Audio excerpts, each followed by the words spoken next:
Shalom, bersama dengan saya PS John George Nicholas dalam program Gempa yang adalah singkatan dari Gerakan Meneliti Penulisan Alkitab.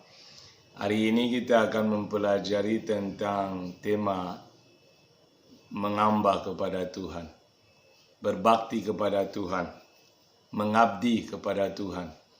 Saya ajak saudara buka di dalam Matius 6 ayat 24. Dan kita akan mempelajarinya bersama. Kita akan coba melihat apa yang menarik di sini, sehingga kita bisa menarik sebuah pelajaran yang akan berguna buat kita dalam kehidupan kerohanian, kehidupan umum kita sehari-hari. Yang pertama itu kita buka Matius 6:24. Tak seorang pun dapat mengabdi kepada dua tuan, karena jika demikian ia akan membenci yang seorang dan mengasihi yang lain, atau ia akan setia kepada yang seorang dan tidak mengindahkan yang lain. Kamu tidak dapat mengabdi kepada Allah dan kepada Mammon. Mengabdi berasal dari kata abdi. Abdi itu adalah pelayan. Orang yang mengabdikan, menyerahkan hidupnya sepenuhnya untuk melayani Tuhannya. Itulah abdi, saudara. Dan abdi juga datang dari kata mengambah atau hamba atau melayani, atau dikatakan budak tebusan. Itulah juga abdi. Artinya dia dengan rela menyerahkan hidupnya untuk melayani pribadi yang dia anggap sebagai tuannya. Yang kita akan pelajari di sini ada sedikit masalah, sehingga Yesus atau firman Tuhan melalui Matius itu perlu mengingatkan kita apa yang Yesus khawatirkan, apa yang Yesus pikirkan, kenapa dia harus memberi warning, dia harus memberi peringatan buat kita, sehingga kita tahu dengan jelas apa yang harus jadi keputusan dan pilihan dalam kehidupan kita. Karena hari-hari ini kalau kita lihat orang hidup dalam kekristenan tetapi bukan dengan standar kekristenan, namun dengan standar pribadi, dengan pikiran pribadi, dengan keinginan pribadi, dengan tujuan pribadi. Padahal mengabdi bukan demikian. Mengabdi artinya sepenuhnya saudara dan saya mempersembahkan hidup kita untuk pribadi yang kita anggap sebagai Tuhan kita. Dan di sini dikatakan begini, saudara. Yang pertama yang saya catat, apa yang kita bisa tarik di sini, coba kita lihat di ayat 24 ini. Mengabdi kepada Tuhan merupakan sebuah pilihan. Artinya dari pihak kita yang memilih mengabdi kepada Tuhan atau tidak. Karena di sini ada perbandingan, dikatakan mengabdi kepada Tuhan atau mengabdi kepada Mammon. Kita tidak bisa mengabdi kepada Tuhan dan di waktu yang sama mengabdi kepada Mammon. Coba kita baca dulu ayat ini dengan teliti. Tak seorang pun dapat mengabdi kepada dua tuan, karena jika demikian ia akan membenci yang seorang dan mengasihi yang lain, atau ia akan setia kepada yang seorang dan tidak mengindahkan yang lain. Kamu tidak dapat mengabdi kepada Allah dan kepada Mammon. Garis bawahi bagian terakhir, kamu tidak dapat mengabdi kepada Allah dan mengabdi kepada Mammon. Artinya apa, saudara? Yesus menekankan satu poin yang penting, yang relevan sampai hari ini buat orang percaya, bahwa mengabdi kepada Tuhan adalah pilihan, mengabdi kepada Mammon juga merupakan pilihan. Oleh karena itu, kita yang mengatakan kita telah ditebus, karena ingat baik-baik, definisi dari abdi berarti budak tebusan. Dan kita telah ditebus di dalam Kristus. Kalau saudara baca di dalam 1 Petrus yang pertama ayat 18-19, dikatakan kita ini telah ditebus bukan dengan perak dan emas, tetapi dengan darah yang mahal, yaitu darah Yesus Kristus Tuhan. Oleh karena kita sadar kita adalah orang tebusan, selazimnya kita sebagai orang tebusan menyadari juga bahwa kita itu adalah abdi, tetapi abdi kepada Tuhan dan bukan kepada yang lain. Oleh karena itu, saudara, di sini kita melihat sebuah kontras yang Yesus lakukan antara Tuhan dan Mammon, antara Allah dan uang Atau mamon di sini artinya yang menjadi milik. Bukan cuma uang, bisa yang nama harta, rumah, apapun yang saudara miliki disebut mamon. Jadi mamon tidak hanya berurusan dengan uang. Tetapi yang kita ketahui uang itu adalah akar segala kejahatan. Sehingga Alkitab mencatat bahwa kita ini tidak boleh mencintai uang. Kita butuh uang. Untuk segala sesuatu perlu uang. Kita mau naik Grab perlu uang. Kita mau sekolah perlu uang. Kita butuh pipis atau kencing di jalan di luar rumah perlu uang. Kita parkir sebentar saja di Indomaret atau Alfamaret. Kita mau jalan perlu uang. Semua membutuhkan uang. Tetapi ingat baik-baik, kita tidak boleh cintakan uang. Karena ketika saudara pilih mamon, dengan tidak sadar saudara dan saya menjadi hambanya mamon. Kenapa? Mamon yang mulai mengatur kita. Tetapi sebaliknya kalau saudara pilih mengabdi kepada Tuhan, sadar bahwa Tuhan telah menebus saudara dan saya. Dan saudara mempersembahkan hidupnya sebagai persembahan yang hidup, kudus, dan berkenan kepada Allah. Seperti di Roma 12 ayat 1. Konsekuensinya adalah saudara, Allah akan menjadikan mamon yang adalah kebutuhan sebagai alat yang saudara gunakan demi kemuliaan nama Allah itu. Jadi mamon menjadi alat ketika saudara menjadikan Tuhan sebagai Tuhan saudara. Tetapi ketika saudara memilih mamon, tanpa sadar saudara menjadi hambanya mamon, dan saudara juga tidak memiliki mamon. Karena dalam dua pilihan yang saudara pilih Tuhan atau mamon, tetap mamon tidak menjadi milik saudara. Kenapa? Mamon juga adalah milik Tuhan. Segala sesuatu yang ada adalah kepunyaan Tuhan. Jadi saudara pilih Tuhan, saudara tetap menjadi hamba Tuhan. Mamon tetap menjadi milik Tuhan. Saudara pilih mamon juga, saudara kebalikannya jadi hamba mamon, tetapi mamon bukan milik saudara. Mamon tetap milik Tuhan. Jadi rugi kalau saudara memilih mengambah atau mengabdi kepada mamon. Karena saudara tetap tidak memiliki mamon. Maka mamon dikatakan oleh firman bahwa mamon itu tidak jujur. Dia tidak jujur. Apa artinya tidak jujur? Artinya saudara hari ini mamon ada, besoknya tidak ada. Saudara bisa hari ini punya kelimpahan dalam segala sesuatu, tiba-tiba tidak ada apa-apa.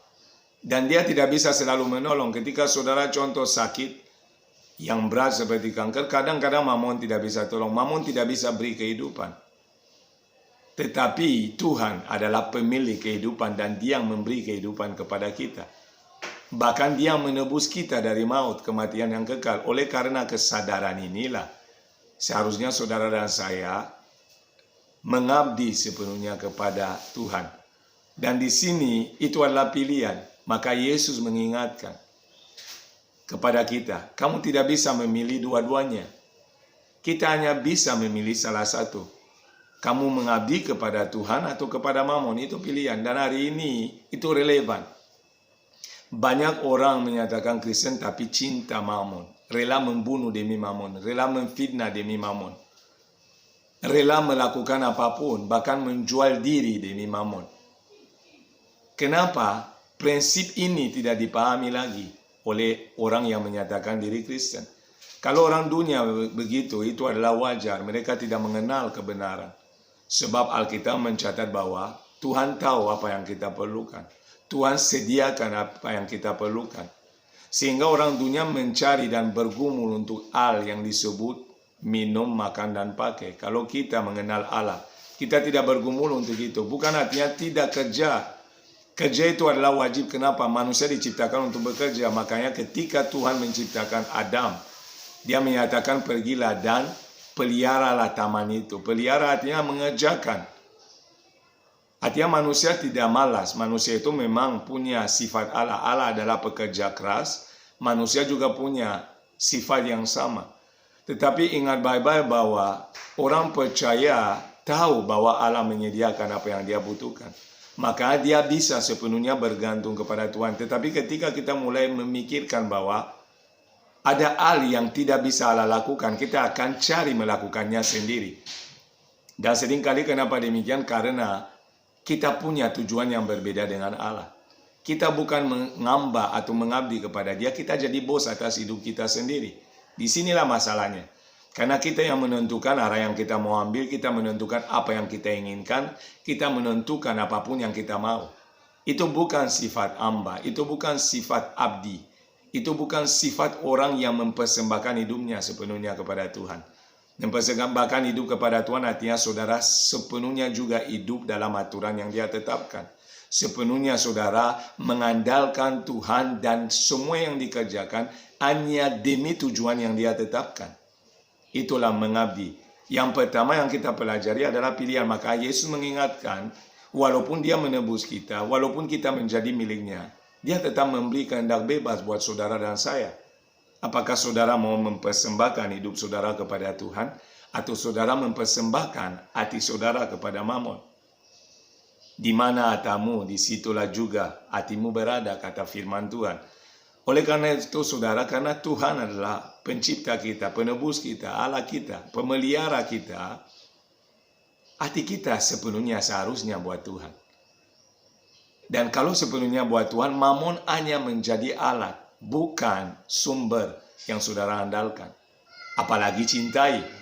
Tidak boleh dicintai Mamon. Mamon adalah ciptaan. Allah adalah pencipta. Ketika saudara memilih untuk mencintai Mamon atau menjadikan Mamon sumber hidup saudara, saudara menjadi berhala kepada Tuhan. Saudara menduakan Tuhan. Saudara bukan menduakan, saudara bahkan tidak memilih Tuhan dan memilih Mamon. Itu adalah parah. Menduakan masih lumayan, orang bilang itu cinta Tuhan, tapi cinta uang juga. Itu menduakan. Tapi ada orang yang benar-benar mengandalkan Mamon sepenuhnya dan mengabaikan Tuhan itu.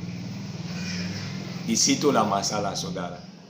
Dan kita harus memahami bahwa kalau itu yang kita pegang hari ini, kita akan mengerti bahwa hidup kita adalah untuk kemuliaan Tuhan sepenuhnya. Kita akan hidup dan memilih Tuhan, karena lebih dulu dia telah memilih kita. Dia yang memilih kita lebih dulu. Dia yang mengasihi kita lebih dulu. Semua dia yang mengawali. Kita hanya bisa meresponi. Dan meresponinya adalah pilihan saudara dan saya. Oleh karena itu saudara harus memperhatikan baik-baik bahwa saudara dan saya adalah orang yang perlu berserah kepada Tuhan sepenuhnya. Maka saya bawa saudara baca ayat ini. Di Pengkhotbah saudara.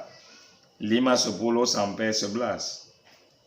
Coba kita baca ini. Dengan bertambahnya harta, bertambah pula orang-orang yang menghabiskannya. Dan apakah keuntungan pemiliknya selain daripada melihatnya? Enak tidurnya orang yang bekerja, baik ia makan sedikit maupun banyak, tetapi kekenyangan orang kaya sekali-kali tidak membiarkan dia tidur. Jadi di sini kita lihat bahwa dibilang itu orang yang melimpah hartanya juga saudara, tidak terlalu berguna. Kenapa? Dia nggak menikmati itu. Dia tidak menikmatinya. Tetapi orang yang bekerja dan mengandalkan Tuhan, dia tidur dengan nyenyak. Artinya uang tidak segala-galanya. Segala sesuatu membutuhkan uang, tetapi uang bukan segala-galanya. Sehingga kita harus mengerti yang segala-galanya adalah pribadi Tuhan, bukan yang lain. Sekarang coba kita lihat juga dalam 1 Timotius 6 ayat yang ke-10. 1 Timotius 6 ayat yang ke-10 di sini berbunyi, karena akar segala kejahatan ialah cinta uang. Sebab oleh memburu uanglah beberapa orang telah menyimpang dari iman dan menyiksa dirinya dalam berbagai-bagai duka. Jadi karena cinta uang orang telah menyimpang dari iman. Apa artinya saudara? Kalau saudara menyimpang dari iman, saudara tidak mungkin mengabdi kepada Allah. Kenapa? Kita berkenan kepada Allah oleh karena iman. Jadi kalau saudara cinta uang, Alkitab catat saudara menyimpang dari iman. Kalau menyimpang dari iman, saudara terancam keselamatan saudara. Karena kita selamat oleh karena iman, kita berkenan kepada Tuhan oleh karena iman. Sehingga ketika saudara mengambil pilihan yang lain, saudara sedang mengancam yang namanya anugerah keselamatan yang saudara dan saya terima. Hati-hati saudara. Ini sangat-sangat penting untuk kita pahami. Oleh karena firman Tuhan sangat-sangat jelas saudara. Kita harus tahu bahwa mengabdi kepada Tuhan berbicara tentang mempersembahkan seluruh hidup kita, pikiran kita, perasaan kita, tujuan hidup kita, semuanya kembali kepada kehendak Allah saja. Ini adalah kebenaran yang kita perlu pahami sebagai orang percaya hari-hari ini, termasuk gereja. Karena kita melihat orang gereja, orang Kristen, orang percaya, tetapi hidup seperti orang dunia. Lebih mencintai mamon dari apapun. Hari Minggu ibadah, pilih kerja saja. Ada masukan yang banyak lah. Kalau gereja kapan-kapan aja. Jadi hal-hal yang berhubungan dengan Tuhan, dengan perintah Tuhan, terhadap pribadi Tuhan sendiri juga, kita menganggap itu hal sampingan. Tetapi kita mengutamakan hal-hal yang bukan utama. Itulah masalah orang percaya hari ini. Tanpa kita sadari, kita sudah mulai mengambah kepada mamon. Kita sudah mulai mencintai mamon. Kita sudah mulai keluar dari iman. Dan disitulah masalah yang terbesar. Karena iman adalah segala sesuatu yang kita butuhkan untuk mencapai tujuan. Yang adalah surga. Ketika saudara menyimpang dari iman, keluar dari iman, saudara tidak mengabdi kepada Allah, dan saudara terancam masuk di dalam kebinasaan. Maka Yesus perlu mengingatkan itu. Jadi tangkap ini baik-baik saudara, kita ini adalah milik Tuhan. Bukan milik kita lagi. Alkitab catat, Paulus berkata, aku bukan milik aku lagi, aku milik Dia. Kenapa? Ada kesadaran bahwa Tuhan itu menebus dia. Ada kesadaran bahwa Tuhan itu menjadi pemilik tunggal atas kehidupannya. Demikian juga seharusnya buat kita. Kalau Tuhan adalah pemilik tunggal atas hidup kita, selazimnya saudara dan saya mengabdi hidup saudara sepenuhnya kepada Tuhan. Kita lihat poin kedua dan terakhir. Di sini dikatakan, mengabdi kepada Tuhan menuntut yang namanya kesetiaan. Jadi mengabdi kepada Tuhan menuntut yang namanya kesetiaan. Jadi bukan hanya pengakuan mulut, tetapi butuh bukti. Yang adalah kesetiaan kita kepada Tuhan yang menjadi Tuhan kita. Coba kita baca. Ayat yang sama, Matius 6:24. Tidak seorang pun dapat mengabdi kepada dua Tuhan. Karena jika demikian, ia membenci yang seorang dan mengasihi yang lain. Atau ia akan setia kepada yang seorang dan tidak mengindahkan yang lain. Kamu tidak dapat mengabdi kepada Allah dan kepada mamon. Jadi Alkitab mencatat bahwa orang yang mengabdi kepada Tuhan akan setia atau dituntut kesetiaan kepada Tuhan. Orang juga yang mengabdi kepada mamon sudah terbukti, nggak usah diomongin, setia kepada mamon. Buktinya di mana? Orang demi pekerjaan yang dia sadar menghasilkan uang buat dia, nggak pernah lupa masuk kerja. Orang untuk bisnis di mana dia dapat kehidupan menurut dia, tidak pernah tidak buka toko karena dia setia terhadap perkara itu. Tetapi orang Kristen tidak setia kepada perkara rohani. Kenapa? Itu bukti bahwa mereka tidak mengabdi kepada Tuhan. Mereka tidak sepenuhnya setia kepada Tuhan. Alkitab mencatat dengan jelas saudara, dalam Amsal 19:22 bahwa sifat yang diinginkan pada seseorang ialah kesetiaannya. Jadi sifat yang diinginkan dalam hubungan adalah kesetiaan, dalam hal pernikahan, dalam hal pekerjaan, dalam hal apapun, dalam hal berbangsa dan bernegara, yang dibutuhkan adalah kesetiaan. Sehingga kalau saudara dan saya menyatakan pilih Tuhan sebagai Tuhan saudara, tetapi saudara dan saya tidak setia kepada Tuhan, itu adalah masalah yang besar saudara. Itu adalah kemunafikan. Kenapa? Abdi itu adalah setia. Abdi itu bahkan nyawanya dia siap mempertaruhkan demi Tuhannya. Bagaimana dengan kita? Kita nggak mempertaruhkan apapun. Harta kita tidak, hidup kita sendiri tidak, pikiran kita apalagi. Pikiran kita semuanya duniawi. Kita memang masih di dunia sehingga harus pikirkan segala sesuatu. Kita diberi rasio atau yang namanya Tuhan logika. Tetapi saudara ingat, kesetiaan adalah sifat orang yang mengabdi kepada Tuhan. Kesetiaan adalah sifat dari orang yang percaya kepada Tuhan. Karena iman dan kesetiaan tidak dapat dipisahkan. Itu adalah satu paket. Maka kalau kita lihat tokoh-tokoh Alkitab, saudara, coba lihat mereka. Abraham dan sebagainya, Daud, Sadrak, Mesak dan Abednego, Yusuf, Paulus, Petrus dan semua. Mereka ditemukan dengan satu kata, setia. Bahkan sampai mati. Yesus sendiri memberi contoh. Dia setia sampai mati di kayu salib. Kalau kita adalah milik Tuhan, mulai hari ini belajarlah setia kepada Tuhan. Bukan sekedar mengaku kita memilih Tuhan, tetapi kita membuktikan dengan kesetiaan. dalam mengikuti jalannya Tuhan, dalam mengikuti kehendaknya Tuhan, dalam mengikuti agendanya Tuhan, dalam mengikuti tujuannya Tuhan. Harus mati terhadap diri sendiri, terhadap keinginan-keinginan pribadi, terhadap rencana-rencana pribadi, tetapi kembali kepada rencana Tuhan. Itulah kesetiaan. Tidaklah mudah, tetapi itulah tuntutan orang yang percaya. Kita dipanggil sebagai milik Tuhan. Kita bukan milik kita lagi. Jadi yang pertama saudara harus tahu, saudara harus pilih Tuhan dan bukan mamon. Mamon itu menipu saudara. Mamon itu pertolongannya terbatas. Tetapi Tuhan pertolongannya kekal. Dan kasihnya tidak pernah berkesudahan. Oleh karena itu saudara pilihlah sampai akhir hidup saudara mengabdi kepada Tuhan. Karena Tuhan adalah setia. Oleh karena Tuhan adalah setia, poin kedua adalah saudara setialah kepada Tuhan. Sebab dialah Tuhan atas kehidupan saudara dan dialah Tuhan atas alam semesta ini.